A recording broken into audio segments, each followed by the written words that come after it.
नमस्ते दोस्तों, कैसे हैं आप सभी। तो मैं आशा करती हूँ कि आप सब बहुत अच्छे होंगे। आज हम आपको इस वीडियो में बताने वाले हैं महाशिवरात्रि व्रत की पौराणिक कथा, शिवरात्रि की कहानी।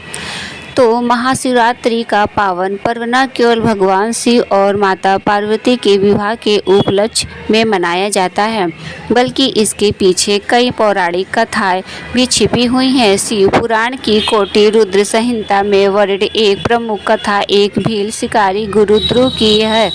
यह शिकारी क्रूर स्वभाव का था और अपने परिवार के भरण पोषण के लिए शिकार और चोरी किया करता था।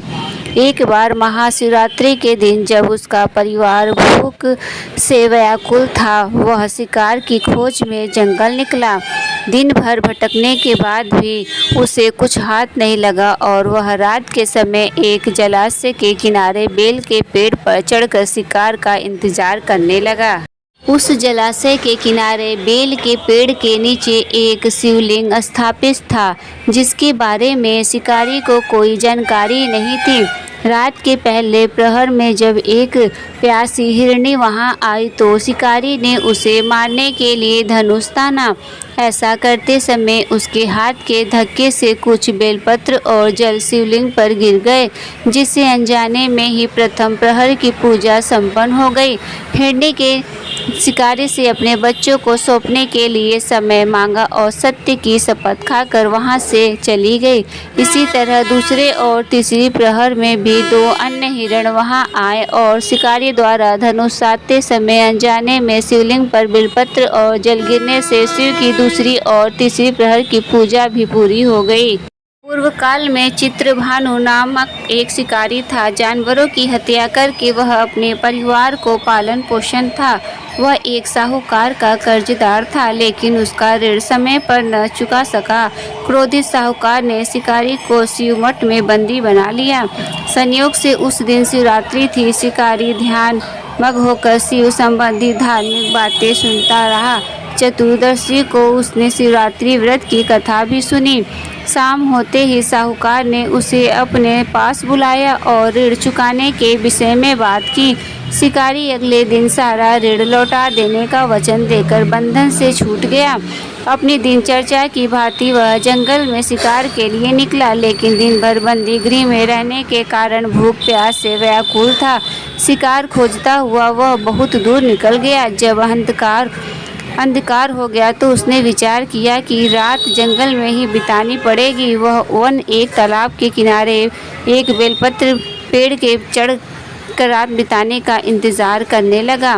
बिल वृक्ष के नीचे शिवलिंग था जो बेलपत्रों से ढका हुआ था। शिकारी को उसका पता न चला। पड़ाव बनाते समय उसने जो टहनियाँ तोड़ी वे संयोग से शिवलिंग पर गिरती चली गई।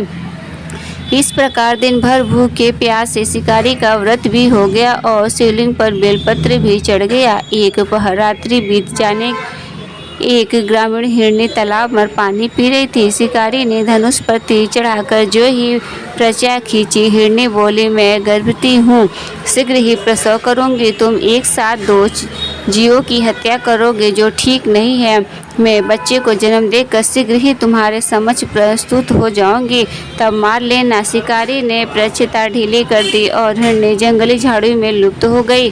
प्रचेता चढ़ाने तथा ढीली करने के वक्त कुछ बिलपत्र का अनायास ही टूटकर शिवलिंग पर गिर गए। इस प्रकार उसने अनजाने में ही प्रथम प्रहर का पूजन भी संपन्न हो गया। कुछ ही देर के बाद एक और हिरनी उधर से निकली। शिकारी की प्रसन्नता का ठिकाना न रहा। समीप आने पर उसने धनुष पर बाढ़ चढ़ाया। तब उसे देख हिरनी के विनम्रता पूर्वक निवेदन किया, हे शिकारी, मैं थोड़ी देर पहले ऋतु से निवृत्त हुई हूँ, कामातुर गृहिणी हुई हूँ। मैं अपने प्रिय की खोज में भटक रही हूँ। मैं अपने पति से मिलकर शीघ्र ही तुम्हारे पास आ जाऊँगी। शिकारी ने उसे भी जाने दिया।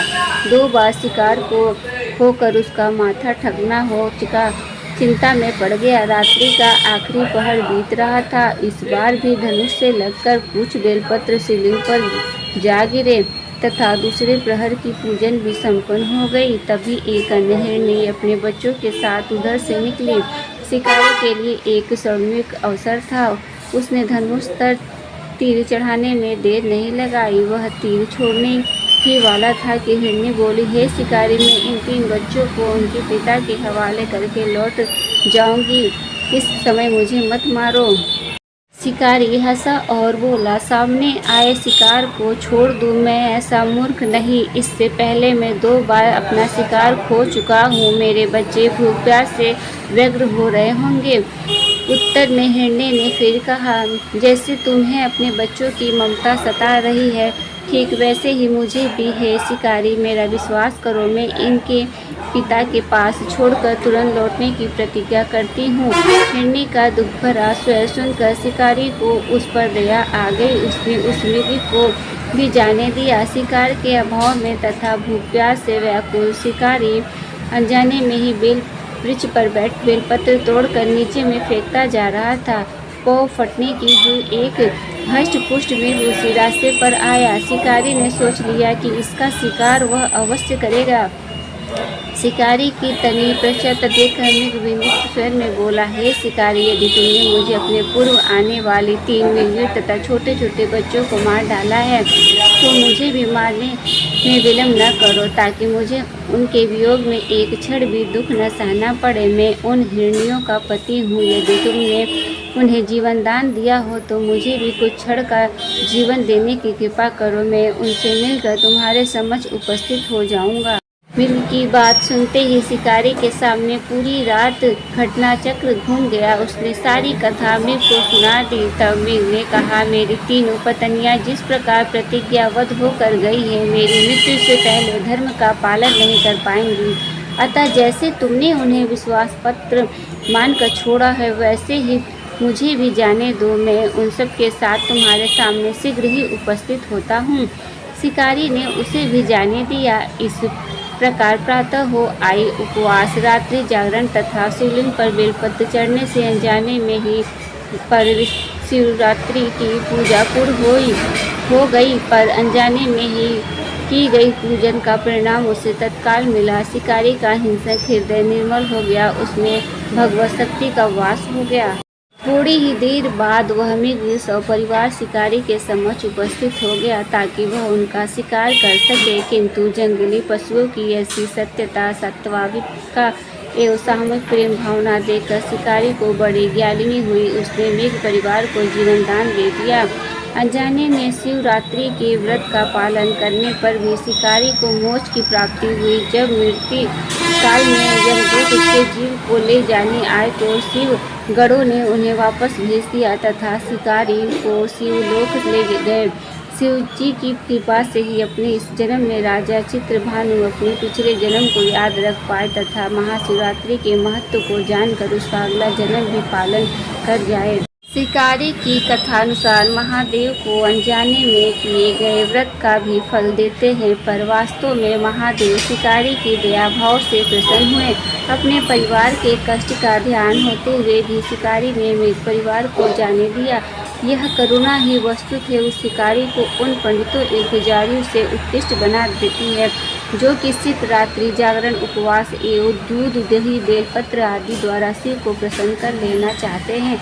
इस कथा में सबसे महत्वपूर्ण बात यह है कि इस कथा में अनजाने में हुए पूजन पर विशेष बल दिया गया। इसका अर्थ यह नहीं है कि शिव किसी भी प्रकार के किए गए पूजन को स्वीकार कर लेते हैं अथवा भोलेनाथ जाने या अनजाने में हुए पूजन में भेद नहीं कर सकते हैं। वास्तव में वह शिकारी शिव पूजन नहीं कर रहा था। इसका अर्थ यह भी हुआ कि वह किसी तरह की किसी फल की कामना भी नहीं कर रहा था। उसने मृग परिवार को समय एवं जीवन दान दिया, जो कि शिव पूजन के समान है। शिव का अर्थ है कल्याण होता है। उन निहित प्राणियों का कल्याण करने के कारण ही वह शिव तत्व को जान पाया तथा उसका शिव से साक्षात्कार हुआ। परोपकार करने के लिए महाशिवरात्रि का दिवस होना भी आवश्यक नहीं है। पुराण में 4 प्रकार के शिवरात्रि पूजन का वर्णन है। मासिक शिवरात्रि, प्रथम आदि शिवरात्रि तथा महाशिवरात्रि पुराण वर्णित अंतिम शिवरात्रि है।